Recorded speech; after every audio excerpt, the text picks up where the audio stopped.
Tout le monde, comment allez-vous? Je suis très contente aujourd'hui d'enfin filmer ma vidéo sur mon premier trimestre de grossesse. J'avais tellement hâte de vous partager ce genre de vidéo et de vous partager ma propre expérience. Ce qui est super intéressant avec YouTube, je trouve, c'est qu'on a la possibilité de voir différents parcours. Et moi, c'est le genre de vidéo que j'aimais particulièrement regarder au début de ma grossesse pour simplement avoir ce partage. Et c'est vrai que au début de la grossesse, c'est un peu une inconnue. On reste dans l'attente, pas mal de semaines, on reste avec des points d'interrogation pendant un certain temps à chaque fois et je trouve ça rassurant en fait de regarder certaines de vidéos, enfin pas spécialement toujours rassurant mais en tout cas intéressant, je vais dire plutôt. Donc j'avais très hâte de filmer cette vidéo et puis comme vous allez le deviner, ça fait 10 ans que je partage mes contenus sur YouTube, que je partage un petit peu mon évolution et donc évidemment une thématique va s'ouvrir sur ma chaîne YouTube et je vais parler de ma grossesse puisque ça fait partie intégrante de ma vie et que j'avais très envie d'aborder le sujet avec vous.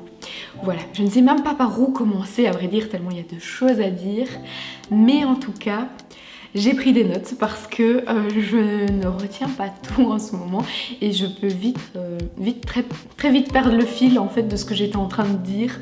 Mon attention n'est pas la même que d'habitude, mais comme ça, voilà, vous voyez déjà un petit peu comment ça se passe. Je vais filmer une autre vidéo avec mon chéri, enfin je lui demandais avant, mais voilà, je pense que ça fait de beaux souvenirs aussi après de re-regarder ce genre de vidéo plus tard. Mais surtout, je trouve que c'est intéressant d'avoir un petit peu son point de vue, comment il a vécu les choses.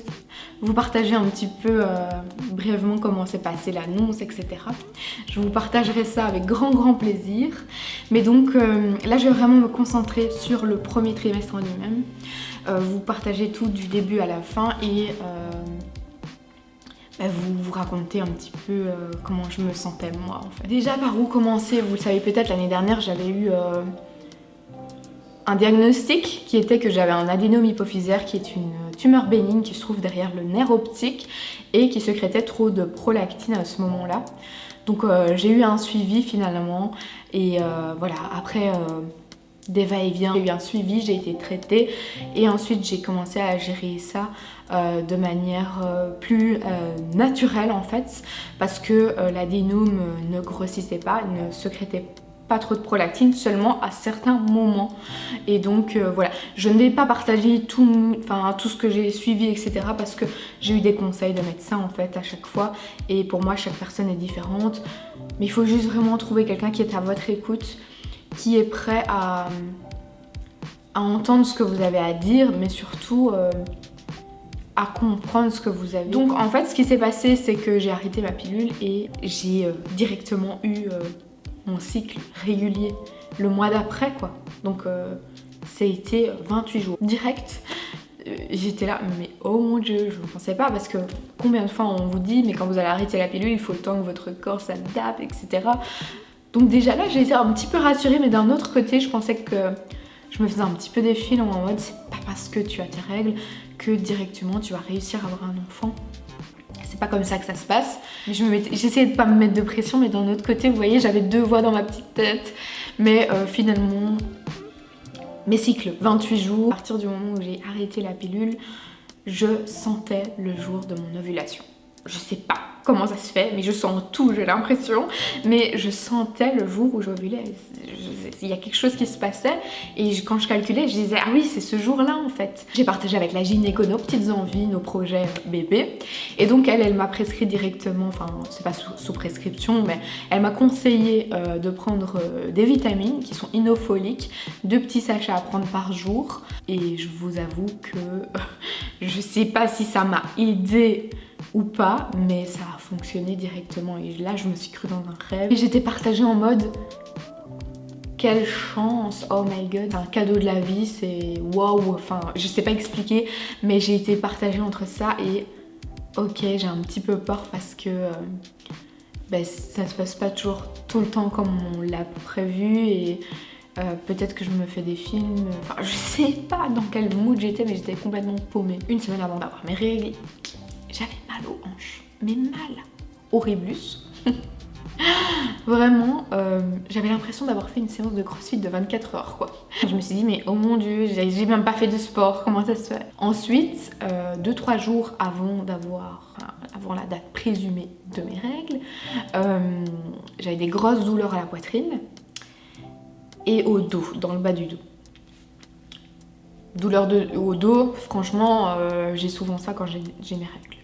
Par contre à la poitrine, j'avais des douleurs suite à mes problèmes. Donc je me suis demandé, est-ce que c'est ma prolactine qui repart en sucette? Oui, non, je ne sais pas.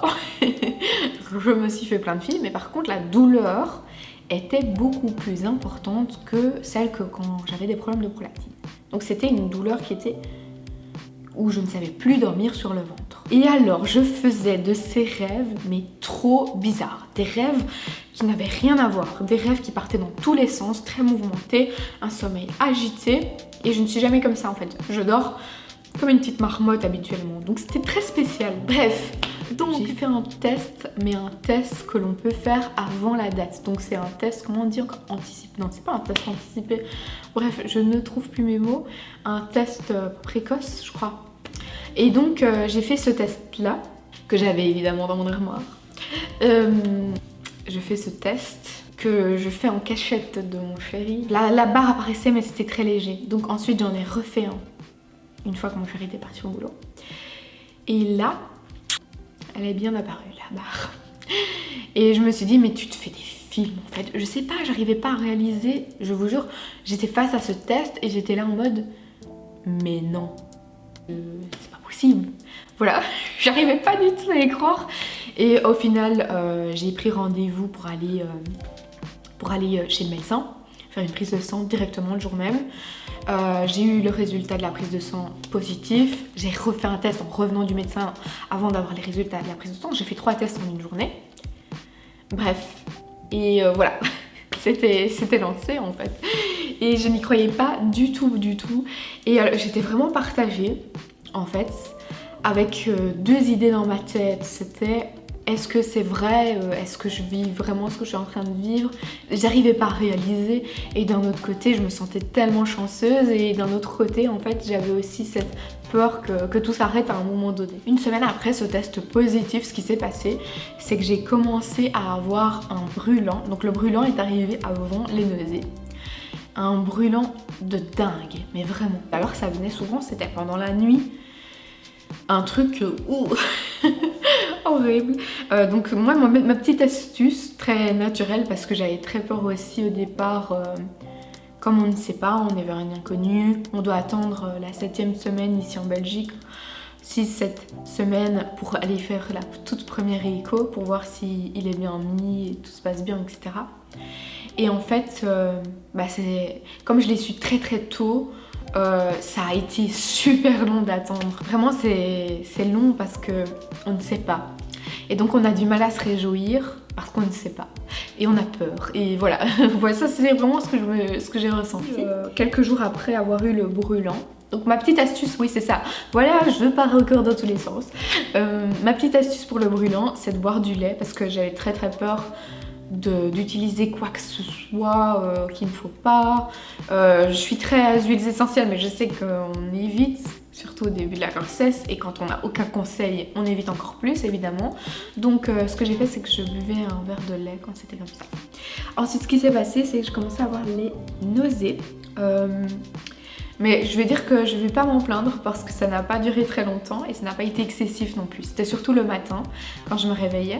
Donc il faut savoir que par exemple quand je suis en télétravail, même quand je pars au boulot, je n'avale pas quelque chose directement. Je reste souvent une demi-heure, 1 heure sans rien dans le ventre, minimum, parce que j'ai du mal à avaler quelque chose le matin. Et là, et ce que j'ai l'habitude de faire aussi, c'est de boire de l'eau habituellement quand je me réveille. Mais là, j'ai tenté de faire ça enceinte. Oh mon dieu, c'était horrible. Oh mon dieu, l'erreur fatale. Boire et avoir... C'est ce qui a fait que ça a accentué la nausée en fait. C'était... Oh.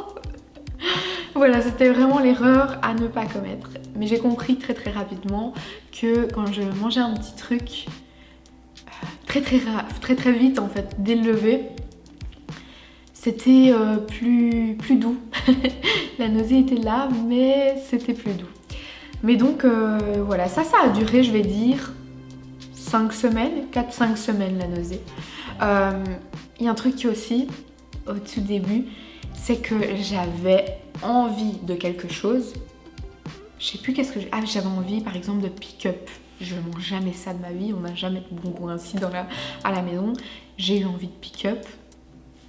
J'en ai mangé un, après ça m'a dégoûté, j'ai eu plus envie. Une lubie que j'ai eue, c'est les cooks au beurre avec de la vache qui rit et je trempais dans du déca. Voilà. Alors moi aussi j'ai eu très peur de faire quelque chose qu'il ne fallait pas. Bon, évidemment, tant que t'as pas vu ta gynéco et que t'as pas eu de conseils, etc., c'est un petit peu compliqué de savoir ce que tu peux faire, ce que tu peux pas faire. Et par exemple, le café, moi, du jour au lendemain, moi je buvais à chaque fois un café ou 2 grands max par jour. Je sais que c'est normalement, à l'heure actuelle, je le sais, mais qu'on peut encore le faire. J'ai tellement peur de faire une bêtise que j'ai pris un déca par jour le matin et c'était tout. Après, je n'en prenais plus. J'ai été totalement métamorphosée. Donc, il faut savoir qu'au quotidien, je suis quelqu'un de très speed, très impulsive, à m'énerver si tu m'ennuies. Vraiment, j'ai été métamorphosée. Voilà. Depuis que je suis enceinte, je suis zen.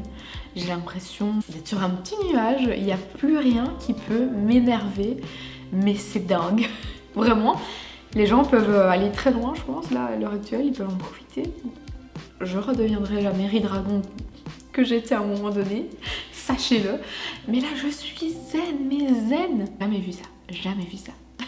Mais en tout cas, c'est pas plus mal, hein, parce que là, no stress, tranquille, etc. Du jamais vu. Nausée, j'ai appris à les gérer comme ça, j'ai jamais rien pris, parce qu'à vrai dire, c'était surtout le matin. Ici, ce qui peut m'arriver alors que j'ai terminé ce premier trimestre, c'est que il y a des plats comme ça que j'ai l'habitude de cuisiner. Quand je les cuisine, ça me donne la nausée. Et alors quand je les mange, voilà, c'est toujours mieux quand quelqu'un d'autre fait à manger, je trouve. Parce que j'ai pas ça quand c'est comme ça. Ça, c'est un petit peu mon état. J'ai été très fatiguée au tout début. Mais vraiment au tout début, je pouvais faire des siestes de 2-3 heures dans l'après-midi. Mais ça aussi, c'est vite passé. On va dire que ça a été par phase, mais ça n'a pas été pendant 3 mois continus. Donc je l'ai assez bien vécu ce premier trimestre. Et je me suis vraiment bien sentie. Voilà, j'ai eu aussi des petites envies comme ça qui me traversaient l'esprit. Mais j'ai pas cette envie, j'essaye de manger ultra sainement de la semaine, mais je vous avoue que je suis plus tentée à des choses qui sont pas très saines, alors qu'habituellement, voilà, je fais... Mais j'essaye de quand même faire attention pour pas faire n'importe quoi, mais je suis plus tentée par des choses grasses en fait. Les 3 premiers mois avant nos essais, et ensuite les 3 premiers mois de cette grossesse, j'ai continué à prendre la vitamine inofolique que ma gynéco m'avait prescrit. Et on avait regardé au niveau des taux d'acide folique, etc. avant de commencer les essais et même maintenant. Et tout est très bon. Donc ça fonctionne très bien. Mais dans ceux que je prends, comme donc les inofoliques, ça permet, quand vous n'avez pas des cycles réguliers, ça permet justement de vous aider. Ça vous aide aussi dans l'ovulation. Et ensuite, une fois que vous êtes enceinte, ça aide également à tout ce qui est diabète gestationnel, c'est comme ça que ça se dit je pense. Donc c'est vraiment une vitamine ultra complète, elle coûte assez cher, moi je l'achète en ligne pour l'avoir un petit peu moins cher. Mais je vous avoue qu'elle fait vraiment bien son effet et elle est très adaptée. Donc voilà, si je peux vous la conseiller, avec grand plaisir, si ça peut vous aider. Moi j'avais fait des cures de compléments alimentaires avant les essais aussi, donc en fin d'année 2022. J'avais fait vraiment du magnésium, du fer, de la vitamine D. J'avais fait une cure de vitamines comme ça. Ce qui s'est passé aussi, c'est que je me posais tellement de questions que le premier achat que j'ai fait, c'est ce livre-ci, qui est le livre de bord de la future maman, ces 9 premiers mois, semaine après semaine. Donc c'est très intéressant parce que vous pouvez avancer dans le livre comme vous avancez dans votre grossesse et ça vous apporte pas mal d'explications sur le développement de votre bébé. Par contre, je trouve qu'il y a parfois des infos qui peuvent être stressantes. Mais pour moi, elles ne sont pas non plus à négliger. Il faut toujours se dire que rien n'est acquis au début de la grossesse. Enfin, moi, c'est une pensée qui ne m'a jamais quitté l'esprit. Donc, il y a des moments dans le livre où ça développe ça. Mais si vous êtes quelqu'un de très anxieux, enfin moi, c'est une pensée qui ne m'a pas quittée, mais ça n'a pas fait partie non plus d'angoisse ou de choses comme ça, vous voyez. C'est juste que ça ne m'a pas quitté l'esprit, simplement. Mais je n'ai pas été stressée, vous voyez, je suis très très zen en ce moment et j'ai essayé de le vivre au jour le jour comme je pouvais le faire. En tout cas, j'ai fait de mon mieux, mais j'ai vécu ça très très bien. Mais je sais qu'il y a des personnes pour qui c'est une angoisse et donc c'est peut-être pas très adapté de lire certains passages du livre si c'est le cas. En tout cas, il y a c'est un très ancien livre hein, qui a été best-seller depuis 30 ans, mis à jour régulièrement, semaine après semaine. Il t'explique qu'est-ce que tu peux faire, qu'est-ce qui se passe, l'anidation, 4 semaines depuis le premier jour de vos dernières règles, combien de millimètres fait le bébé. Et comme je l'ai su très tôt, je me demandais comment ça se passait à l'intérieur de moi. Je n'avais aucune info, aucune alerte, à part des petits symptômes. Mais voilà, ça a été très particulier. Et en fait, j'ai eu l'impression de sentir quelque chose dans le bas de mon ventre, mais même avant d'avoir mes règles. Mais je me suis très, très vite dit, c'est pas possible de sentir quelque chose, voilà, c'est juste des règles qui arrivent. Et puis même après, quand je savais que j'étais enceinte, je me suis dit, non, je me suis fait des films ou quoi. Mais j'ai cette impression en tout cas de sentir que ça travaille et qu'il y a quelque chose qui se passe. Or, on dit toujours, on ne sent rien avant X temps. Eh bien écoutez, moi, au fur et à mesure, à la fin de mon premier trimestre, j'ai senti comme des vagues dans le tout bas de mon ventre. Et alors ce que je sentais qui me faisait très très peur, c'était des douleurs ligamentaires, donc ça tirait en fait dans le bas de mon ventre. Et ça me faisait peur à chaque fois. Et on a été à Madrid par exemple, et à ce moment-là, on a marché beaucoup et je me suis dit oh mon dieu, j'aurais peut-être pas dû marcher autant. J'ai commencé à culpabiliser parce que on avait beaucoup marché et ça me tirait fort dans le bas de mon ventre. Donc après je me suis bien reposée, mais voilà, les douleurs ligamentaires ce sont des choses qui peuvent arriver. Il y a des personnes qui ont ça et il y a des personnes qui ne sentent rien du tout. C'est normal, il y a tout qui bouge dans le bas de votre petit bidou. Ensuite, ce qui s'est passé aussi, c'est que j'ai des douleurs dans le bas du dos, mais horrible. C'est parce que mes hanches ont déjà bougé et parfois je me mets dans une position, enfin si je me mets droite et pas en boule pour dormir, c'est impossible pour moi. C'est douloureux et c'est surtout le soir où par exemple je vais me mettre au fauteuil et bien quand je dois monter pour aller au lit, on dirait que j'ai 80 ans en fait. Ou alors on dirait que je suis enceinte de 9 mois alors que je n'ai pas de poids. Mais voilà, c'est parce que ça a bougé. Donc là j'ai pris rendez-vous aujourd'hui pour tout vous dire chez l'ostéopathe qui s'occupe également de femmes enceintes. Et donc j'ai tellement hâte. J'ai l'impression d'être une petite mémé qui vous parle. Mais je pense que c'est important de penser à soi, de se faire du bien et de s'écouter aussi. Là, j'en ressens vraiment besoin. C'est bien 4-5 semaines que ces douleurs sont présentes et que je n'ai encore rien fait. Et donc, je pense qu'il est temps d'aller débloquer ce qui bloque. J'ai utilisé très très vite aussi l'huile parce que c'est préconisé de l'utiliser le plus rapidement possible. Donc j'ai utilisé la Weleda huile soin de grossesse et j'ai également utilisé la Kruidvat qui est dans ma salle de bain mais qui est quasi vide. Donc celle-là, je l'utilise plutôt au soir parce que c'est plutôt faire une huile de massage. J'ai un petit massage tous les soirs, bien sympa.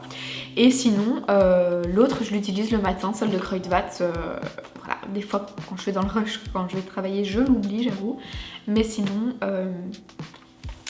voilà, ça c'est un peu pour mes premiers achats. Et j'ai également craqué pour la fin du 3e mois, on a craqué pour le petit boudin. Donc le coussin plutôt d'allaitement et de positionnement. Donc je l'utilise comme positionnement pour le moment et ça m'aide vraiment à mieux dormir, à trouver ma position parce que j'ai beaucoup de mal à trouver comment me mettre.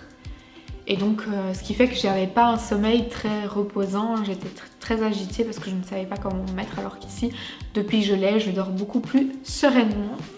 Et c'est vrai que j'ai attendu avant de l'acheter, même si j'ai pas encore un gros ventre. C'est juste par rapport aux douleurs, à comment se mettre, comme on a la poitrine qui est douloureuse aussi. Et puis moi, ah oui, j'ai oublié de dire ça aussi, c'est le fait d'aller aux toilettes.